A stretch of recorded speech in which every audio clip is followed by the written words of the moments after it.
రామ్ గోపాల్ వర్మ చేసిన ట్వీట్స్ మనం చూసాం. వ్యంగ్యంగా ఆయన ట్వీట్ చేశారు. ఎక్సైజ్ డిపార్ట్మెంట్ అనేది ఉంది అనేది ఇప్పుడు మాత్రమే తెలిసింది. అది కూడా సినీ ఇండస్ట్రీని టార్గెట్ చేసిన తర్వాత మాత్రమే తెలిసింది. ఇప్పటి వరకు మరి ఏం చేసింది అన్నట్టుగా ఆయన ట్వీట్ చేశారు. దీనిపై ఎక్సైజ్ డిపార్ట్మెంట్ సీరియస్ అయింది. డ్రగ్ కేసులో సుప్రీం మార్గదర్శనాల మేరకే విచారణ చేపడుతున్నాం. సినిమా ఇండస్ట్రీలో ఎవరిని టార్గెట్ చేయలేదన్నారు ఎక్సైజ్ కమిషనర్ చంద్రవదన్. సిట్పై సెటైర్లు తగదని ఆయన వర్మ కమెంట్స్పై రియాక్ట్ అయ్యారు.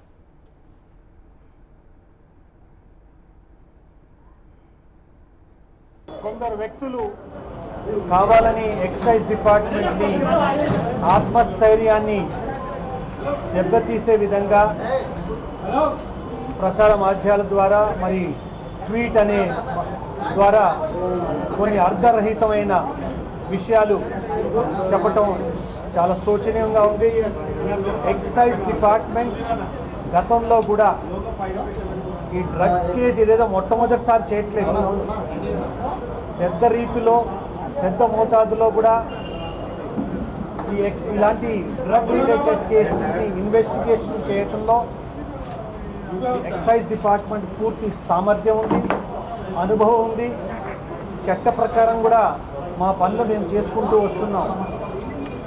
ఇదేదో ఒక రంగాన్ని తీసుకొని కొందరు అంటున్నారు సినీ రంగాన్ని కావాలని ఎక్సైజ్ డిపార్ట్మెంట్ వెలుగులో తీసుకొచ్చి దీన్ని వక్రీకరించటం మంచిది కాదు. ఇన్వెస్టిగేషన్ అనేది చట్ట ప్రకారం మేము చేయవలసి ఉంది. ఆ పనిలో నిమగ్నం ఉన్నాం. అకుల్ సబర్వాలు వారి నేతృత్వంలో ఉన్న ఎక్సైజ్ సిబ్బంది అందరూ కూడా స్పెషల్ ఇన్వెస్టిగేషన్ టీం వాళ్ళందరూ కూడా చేస్తున్నారు. మరి దీన్ని వక్రీకరించి ఎక్సైజ్ డిపార్ట్మెంట్ చేసే కార్యక్రమాన్ని హాస్యాప్రదం చేయడానికి ప్రయత్నాలు చేస్తున్నారు. అది మంచిది కాదు. ఎందుకంటే ఇది గంభీరమైన విషయాన్ని కూడా మీకు చెప్పడం కూడా జరిగింది. ఈ డ్రగ్ రిలేటెడ్ ఇష్యూ, ఈ మాదక ద్రవ్యాలు సంఘాన్ని ఏ రకంగా ప్రభావితం చేస్తున్న విషయాన్ని కూడా మనందరూ తెలుసు.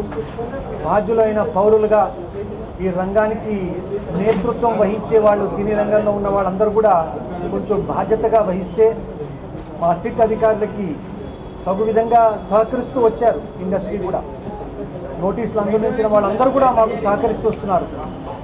ఇలాంటి సందర్భంలో వక్రీకరించి కొన్ని అసంబంధిత విషయాల్ని వెలుగులో రాయటం ద్వారా, ట్వీట్ చేయటం ద్వారా అది శ్రేయస్కరమైన విషయం కాదు. అది పెద్దతనంగా ఉండదని మేము భావిస్తున్నాం. ఎక్సైజ్ డిపార్ట్మెంట్ గతంలో చాలా పెద్ద కేసులు కూడా చేయటం కూడా జరిగింది. ఈసారి ఈ కేసు లోతుగా వెళ్ళటం జరుగుతుంది. ఎందుకంటే పిల్లల మీద ప్రభావం పడకుండా ముఖ్యమంత్రి గారి ఆదేశాల మేరకు ఇది చాలా జాగ్రత్తగా ఈ కేసుని సీరియస్గా తీసుకోవటం కూడా జరిగింది. అన్ని కోణాల నుంచి ఆలోచిస్తున్నాం, లోతుగా వెళ్తున్నాము, అన్ని ఎవిడెన్సెస్ కూడా సేకరిస్తున్నాము. చట్టానికి లోబడి ఏ రకంగా చేయాలి ఆ పని మేము చేస్తున్నాం. గతంలో కూడా ఈ మీడియా పాయింట్ ద్వారా చెప్పడం కూడా జరిగింది. పిల్లల్ని కూడా మీరు ఈ రకంగా ప్రశ్నిస్తారంటే అది ఏ మేర వరకు వారి విజ్ఞతకే వదిలేస్తున్నారు. ఎందుకంటే ఇన్వెస్టిగేషన్ అనేది చట్ట ప్రకారం చేయాలి. దానికి కొన్ని ప్రమాణాలు ఉంటాయి. ఆ ప్రమాణాలన్నీ తూచా తప్పకుండా మేమన్నీ కూడా పాటిస్తున్నాం.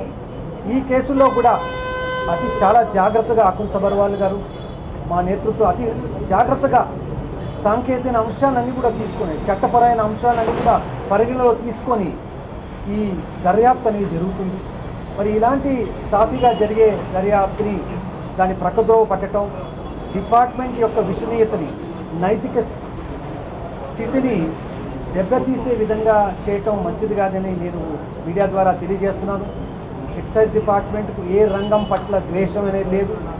నిష్పక్షపాతంగా మనం ఏ రకంగా పరిశోధిస్తున్నాం, అన్ని కోణాల నుంచి ఆలోచిస్తున్నాం, అన్ని పరికరాలను వాడుకుంటున్నాం, అన్ని మెథడాలజీని కూడా మేము అవలంబిస్తున్నాము. అవసరం మేరకు ప్రశ్నలు, ఇది చాలా లోతుగా ఉన్న విషయం కాబట్టి, చాలా గంభీరమైన విషయం కాబట్టి సమయం తీసుకుంటుంది. మరి ఇన్వెస్టిగేషన్లో కూడా మేము అన్ని విధాలుగా వాళ్ళకి సౌకర్యాలు ఇస్తున్నాం. ఒక రిలాక్స్డ్ అట్మాస్ఫియర్లో సుప్రీంకోర్టు గైడ్ లైన్స్ ఉన్నాయి విత్ రిగార్డ్ టు దాట్. కాబట్టి ఇవన్నీ కూడా తీసుకొని ఒక వంతు మేము ఆ కృషి చేస్తున్నాం. మరి దీన్ని తప్పుదోవ పట్టించకుండా నీరుగార్చే విధంగా ఎక్సైజ్ మరి శాఖపరమైన అధికారులు వాళ్ళ యొక్క ఆత్మస్థైర్యాన్ని, నైతికతని కోల్పోయే విధంగా మనం ఎవరు కూడా ఎలాంటి పరిస్థితులు తీసుకోకూడదు, చర్యలు తీసుకోకూడదు. కాబట్టి అందరూ కూడా మాతో సహకరిస్తారని ప్రత్యేకంగా మీడియాని కూడా నేను కోరుతున్నాను. మరీ ఎక్కువగా హైప్ చేయటం ద్వారా ఈ కేసు కూడా ఎట్టు పరిస్థితుల్లో కూడా నీరు గార్చం, లోతుగా వెళుతున్నాం. ముఖ్యమంత్రి గారు ఆల్రెడీ మాకు చెప్పారు, చాలా సీరియస్గా తీసుకోండి, ఎలాంటి వారినైనా కూడా ఉపేక్షించేది లేదనే విషయం కూడా చెప్పడం జరిగింది. కాబట్టి ఇవన్నీ దృష్టిలో పెట్టుకొని మీ ద్వారా ఈరోజు కొన్ని విషయాలు మా మీడియాలో వచ్చింది కాబట్టి సరైన రీతిలో వాటికి స్పందిస్తే బాగుంటుందని సదుద్దేశంతో ఇవాళ నేను అఖండ్ సుబ్బర్వాల్ గారు ఇద్దరం కూడా కలిసి మీ ముందర రావడం జరిగింది.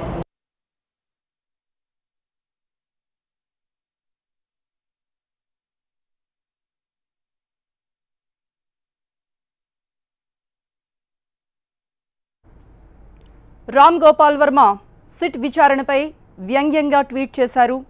అకున్ సబర్వాల్తో బాహుబలి 3 రాజమౌళి తీస్తాడేమో అంటూ కూడా ఆయన ట్వీట్ చేశారు. సో ఎక్సైజ్ డిపార్ట్మెంట్ మీద ఆయన చేసిన ట్వీట్లపై ఎక్సైజ్ శాఖ కమిషనర్ చంద్రవదన్ కూడా స్పందించారు. ఏ ఒక్క ఇండస్ట్రీని టార్గెట్ చేయటం లేదు, చాలా నిష్పక్షపాతంగా లోతుగా దర్యాప్తు చేస్తున్నాం, అది కూడా సీఎం ఆదేశాల మేరకే అంటూ చంద్రవదన్ మీడియాతో మాట్లాడారు. మరోవైపు డ్రగ్స్ కేసులో హీరో తరుణ్ను విచారిస్తున్నారు సిట్ అధికారులు. కెల్విన్తో పరిచయం ఉందా, కెల్విన్ ఎవరి ద్వారా పరిచయం అయ్యాడనే వివరాలు కూడా అన్నీ కూడా విచారణలో అడుగుతూ ఉన్నారు. సిట్ ఆఫీస్ దగ్గర మా ప్రతినిధి దీప్తి ఉన్నారు. దీప్తిని అడిగి తెలుసుకుందాం. దీప్తి, తరుణ్తో విచారణ అంటే సిట్ అధికారులు ఎటువంటి ప్రశ్నలు వేస్తున్నారు, విచారణ ఎలా కొనసాగుతుంది? మరోవైపు మనం చూసాం రామ్ గోపాల్ వర్మ ఏమైతే ట్వీట్ చేశాడో దాని మీద ఎక్సైజ్ కమిషనర్ కూడా మాట్లాడారు. రైట్, ప్రస్తుతం తరుణ్ విచారణ అయితే కొనసాగుతోంది. 10:30కి సరిగ్గా ఎక్సైజ్ అధికారులందరూ కూడా ఇక్కడికి చేరుకున్నారు. ఆ వెంటనే ఒక 5-10 మినిట్స్ గ్యాప్లో విచారణ ప్రారంభమైపోయి ఉంటుందని మనం అర్థం చేసుకోవచ్చు. ఇప్పుడు సమయం దాదాపు 12:30 కావస్తోంది. అయితే కొద్దిసేపటి క్రితమే ఆల్ ఆఫ్ అ సడన్ ఊహించని విధంగా excise commissioner Chandravadan and Akun Sabharwal ఇద్దరు కూడా హడావిడిగా కిందకొచ్చి మీడియాని అడ్రస్ చేయడానికి సిద్ధమయ్యారు.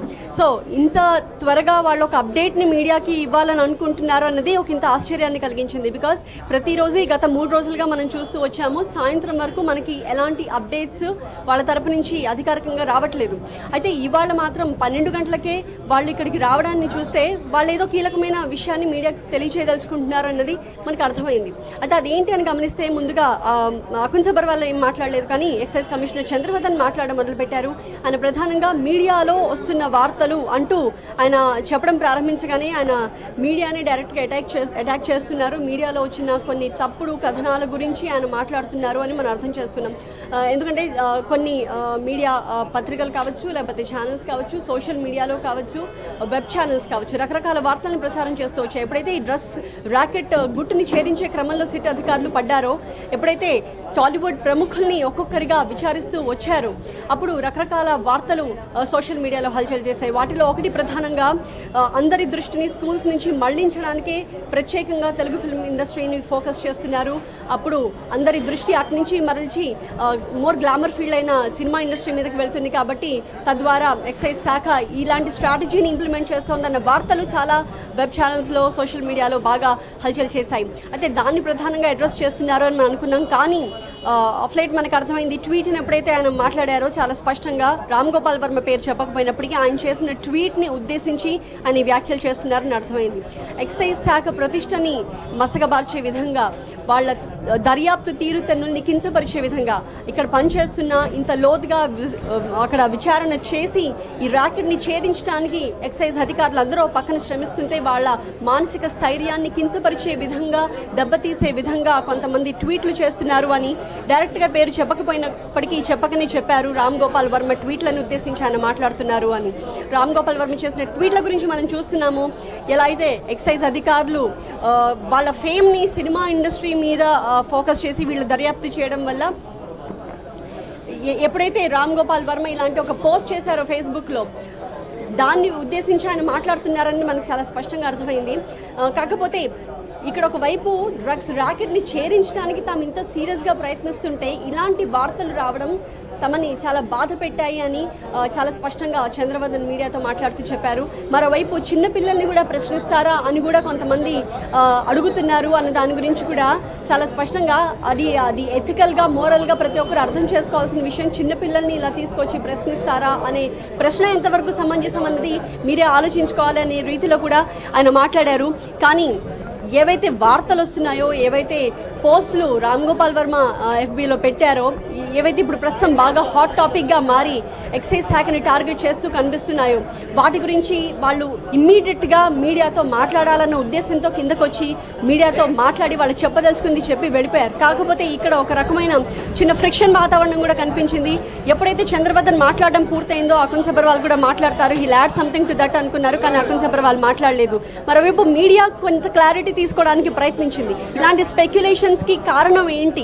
ఎప్పుడైతే అధికారుల నుంచి స్పష్టమైన క్లారిటీ రాదో అప్పుడు ఇలాంటి స్పెక్యులేషన్స్ పెరిగిపోతాయి, రకరకాల ఊహాగానాలు వస్తాయి. కొంతమంది ద బిల్డప్ స్టోరీస్, ఇలాంటి వాటికి ఫుల్ స్టాప్ పెట్టాలి అంటే ఖచ్చితంగా అధికారులు కొంత ఇంటరాక్ట్ అయ్యి వాళ్ళు కొన్ని క్లారిటీ ఇస్తే ఇలాంటివి జరగవు కదా అని. ఎప్పుడైతే అకున్ సబర్వాల్ అండ్ చంద్రవర్ధన్ వెళ్ళిపోయారో అప్పుడు ఇక్కడ మీడియా వాళ్ళు కూడా కొంత సీరియస్ అయినట్టు మనకి అర్థమైంది. కొంతమంది ఇలాంటి దానికి వచ్చి మీడియాకి అడ్రస్ చేయడం వెనక ఉద్దేశం ఏంటి? ఓ ప్రెస్ నోట్ రిలీజ్ చేస్తుంటే మాకు విషయం అర్థమైపోయి ఉండేది కదా అన్న వ్యాఖ్యలు కూడా చాలామంది అన్నారు. మీరు వచ్చి మీడియాతో మాట్లాడినప్పుడు కేవలం మీరు వచ్చి మీరు చెప్పదలుచుకుంది చెప్పి వెళ్ళిపోవడం కాదు, ఇక్కడ మేము అడిగే ప్రశ్నలకు కూడా మీరు కొంచెం సమాధానాలు చెప్తే మరింత క్లారిటీ జనంలోకి వెళ్తుంది. జనంలో క్వశ్చన్ మార్క్ ఏదైతే ఉందో దానికి కొంతవరకైనా సొల్యూషన్ ఆఫర్ చేసినట్టు అవుతుంది. అలాంటి ఒక ఎఫర్ట్ వాళ్ళ తరపు నుంచి లేకపోయిందని కొంతమంది మీడియా ప్రతినిధులు మాట్లాడుకుంటూ ఉన్నారు. కానీ ఏదేమైనా ముఖ్యమంత్రి కేసీఆర్ ఆదేశాల ప్రకారం తాము నడుచుకుంటున్నాము. సుప్రీంకోర్టు గైడ్ లైన్స్ని ఏమాత్రం పక్కకి వెళ్లకుండా, ఆఫ్ ద ట్రాక్ వెళ్లకుండా దాన్ని అనుసరిస్తూ మేము మా దర్యాప్తుని కొనసాగిస్తున్నాం అన్నది చాలా స్పష్టంగా ఎక్సైజ్ శాఖ కమిషనర్ చంద్రవర్ధన్ చెప్పారు. అలాగే దీనికోసం శ్రమిస్తున్న చిన్నపిల్లల భవిష్యత్తుని నాశనం చేస్తున్న ఈ డ్రగ్స్ ర్యాకెట్ని చాలా కూకటి వేళ్లతో పెకిలించడం కోసం తాము చాలా సంకల్పంతో, దృఢ సంకల్పంతో పనిచేస్తున్నాము. అలాంటిది మా మానసిక స్థైర్యాన్ని ఇలాంటి ఒక పోస్టుల ద్వారానో, ట్వీట్ల ద్వారానో, స్టేట్మెంట్స్ ద్వారానో, మీడియా కథనాల ద్వారానో చేయదలుచుకుంటే అది సరైన పద్ధతి కాదు అని ఆయన చెప్పదలుచుకున్నారు. ఆ విషయాన్ని అయితే స్పష్టంగా చెప్పారు. కానీ ఏ చిన్నపిల్లల వరకు అయితే ఈ డ్రగ్స్ వెళ్ళిపోయాయో ఆ చిన్నపిల్లల భవిష్యత్తు నాశనం కాకుండా వాళ్ళని కాపాడాలి అంటే ఖచ్చితంగా దీన్ని మరింత లోతుగా విశ్లేషించాల్సిన అవసరం ఉంది. మరింత డెప్త్లోకి వెళ్ళి ఏ ఇండస్ట్రీ అయినా సరే ప్రతి ఒక్కళ్ళని ఇదే విధంగా తాము ప్రశ్నిస్తాము. కేవలం సినిమా ఇండస్ట్రీని టార్గెట్ చేశామని అనుకోవడం ఏమాత్రం సమంజసం కాదు. Will take one at a time. ఒక్కొక్కసారి ఒక్కొక్క స్టెప్ తీసుకుని చాలా డీటెయిల్గా వాళ్ళ నుంచి ఎంత మేరకు ఇన్ఫర్మేషన్ సేకరించాలో అంత మేరకు వాళ్ళ నుంచి ఇన్ఫర్మేషన్ని సేకరించి తమ దర్యాప్తుని ఫుల్ ఫ్లెజ్డ్గా కూలంకషంగా చేస్తాము. చాలా డీటెయిల్స్ నుంచి ఖచ్చితంగా మాకు వస్తున్నాయి. ఇప్పటికే గత 3 రోజులుగా వాళ్ళు చెప్తూ వచ్చారు కొన్ని ముఖ్యమైన లింక్స్ మాకు దొరికాయి అని. పూరి జగన్నాథ్ కావచ్చు, శ్యామ్ కే నాయుడు కావచ్చు, సుబ్బరాజు కావచ్చు, వీళ్ళు ముగ్గురు కూడా చాలా ముఖ్యమైన సమాచారాన్ని తమకు ఇచ్చారని, అందులో వాళ్ళ ఆరోపణలు ఎదుర్కొన్నప్పటికీ వాళ్ళకి నిజంగా అందులో సంబంధం ఉండొచ్చు, ఉండకపోవచ్చు, వాళ్ళకి తెలిసి ఇంకేమైనా సమాచారం వాళ్ళు వీళ్ళతో షేర్ చేసుకున్నారన్న విషయాలు కూడా మనకి ఇంకా పూర్తిగా తెలియదు. కాకపోతే ఒక విషయం అయితే స్పష్టంగా తాము ఒక సంకల్పంతో చేస్తున్నాము, దాన్ని ఎలాంటి కథనాలు, ఎలాంటి వ్యాఖ్యలు, ఎలాంటి పోస్టులు దెబ్బతీయలేవు అన్న ఉద్దేశాన్ని అయితే చంద్రవర్ధన్ చాలా స్పష్టంగా మీడియాకు తెలియజేశారు. రైట్ దీప్తి.